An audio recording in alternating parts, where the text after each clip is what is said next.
Is Mundum Trail easy for the beginners?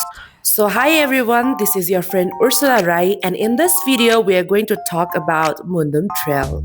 So तपाईहरुलाई कतिलाई थाहा नै छ होला Mundum Trail lies in the eastern part जुन चाहिँ तपाईको भोजपुर र खोटाङको बीचमा पर्ने ट्रेल हो.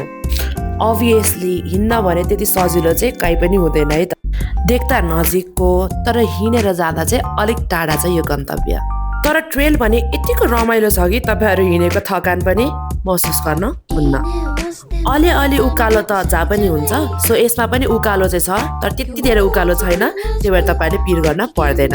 घुम्नलाई अलिक धेरै दिन राखेर जानु भएको छ भने चाहिँ obviously बिगिनर्सहरुलाई पनि एकदमै इजी हुने गन्तव्य हो. त्यही भएर धेरै रस नगरी चाहिँ हिँड्नु. अब कति दिन लाग्छ भनेर सोध्नुहुन्छ भने चाहिँ म तपाईहरुलाई नेक्स्ट भिडियो मार्फत भन्ने नै छु. अझै डिटेली बुझ्न मन छ भने चाहिँ मेरो YouTube च्यानलमा गएर चेक गर्नु.